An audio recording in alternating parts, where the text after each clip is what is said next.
What about those comments that Ron Paul made about the Civil War?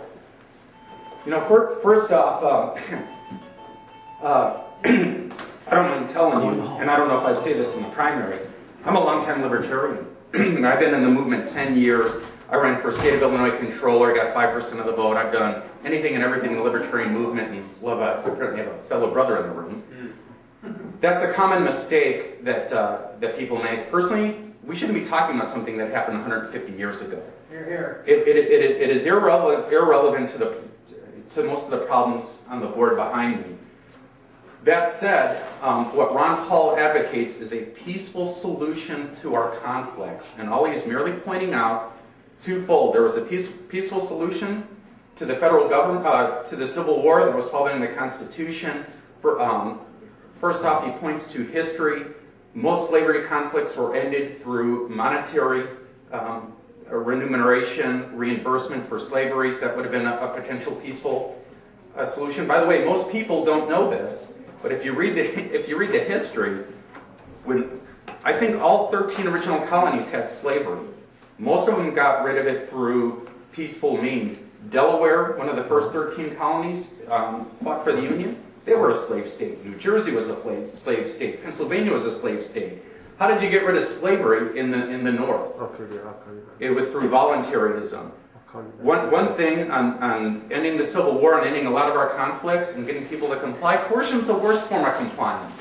The best form of compliance is voluntarism.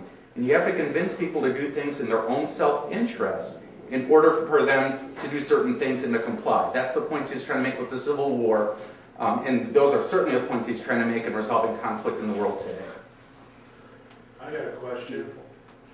How's Ron going to deal with, because I read in the New York Times that Iran's got the new Shahab 4 missile and it can hit our bases over in Turkey and other places, and I was just wanting to know how Dr. Paul is going to deal with the rogue elements in Iran, and hopefully we don't get nuked.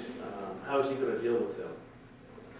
He looks at the basis of what the conflict is, and probably, I think Ron Paul would argue one of the main differences in Iran foreign policy and ours is ours appears to be preemptive, strike first. Iranians probably view themselves as more defense-oriented, that they're building up their arms because of the threat of a preemptive attack. If you remove the threat, you remove their aggression, is what he's arguing, and that we should do it through peaceful trade and dialogue and understanding differences, and not assuming that American culture and American way of doing things work in the Middle East. Yes, sir? Then we're supposed to talk to Osama bin Laden. We're supposed to, treat him with kid gloves. He's not a representative of the government, and he's not talking about extending an olive branch to terrorists. But what happened is, because of our current foreign policies, we created an environment in which foreign governments were encouraged to support terrorists as a way to get back against American policy. So he doesn't recognize terrorist organizations. He recognizes government as a representative of people. And the way to solve the problems is through mutual and common interest. And I believe, as Ron Paul believes, nobody wants war, nobody wants aggression. 99% of the population wants to grow their farms, raise their family, teach their children, and live their days up in peace. It's the 1/10 of 1% of the folks that typically hijack policy. So again, it all comes down to communication, dialogue, trade, economically tying yourselves to each other so you both stand to lose a lot should you go to war. Well, I've got a follow-up to that, but you still haven't answered my question. We're not supposed to talk to Osama bin Laden, but what are we supposed to do about it? He's still in the northwestern provinces of Pakistan. He's still saying he's going to destroy the United States. He still wants to create an American caliphate. That's what he's saying in what he's putting on videos. What is Ron Paul going to do in the Paul administration to get Osama bin Laden? Osama bin Laden's a wanted criminal, and we have to get him. Ron Paul did support the war in Afghanistan. He did not support the war in Iraq. We have to complete the mission. We have to get Osama. He committed a crime. We have to get him. The true question is, how do we prevent the next Osama bin Laden from rising? And the way you do that is through non-aggression, through not putting your armies in 107 countries and employing American will where it doesn't employing American will over the local or domestic foreign will. Bin Laden, and you prevent the next Bin Laden from rising through peaceful trade, peaceful dialogue, and a non-interventionist foreign policy. I heard that Rob Paul wanted to get rid of the IRS. How are we going to fund the government? So first off, it's really not a question of getting rid of the IRS. It's getting rid of the federal income tax, which a lot of people argue is illegal. Second is, I think people overstate the reliance on running the country through the federal income tax. I think it makes up 30–40% of total revenues coming in.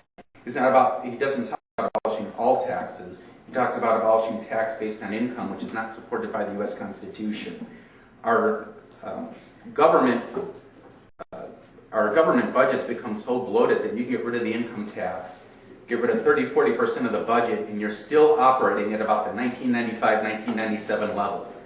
Who in this room doesn't think we can operate within the confines of what we were doing in 1997? Now, the 2000. he said about a decade to 12 years, so I was saying 97. I've heard 2000, I've heard 10 years. All right. Well, and then also he talks about getting rid of the Federal Reserve. What am I going to do for money? All right, I'm a little weak here. Yeah, I know what he advocates, but I can't defend it. Basically, He's for allowing competition. yeah, it's allowing the free markets to set credit rates. He talks about a sound money policy right now where my good friend Jim Philby, I think, told me that recently we printed about $8 billion. When it's not backed by anything, you just diluted the value of the dollar. So what he wants to do is get it out of the hand of private self-interest, let the free market dictate. I'm going to look at this one. I'll take answers from the audience on this one. What if we could, certain people who are confident enough to answer questions, what if we could allow them to do it in that format at the caucus? Can't. No, but how about a written set of answers to the key questions? You know those things. I'd also like to make a couple of speaker suggestions.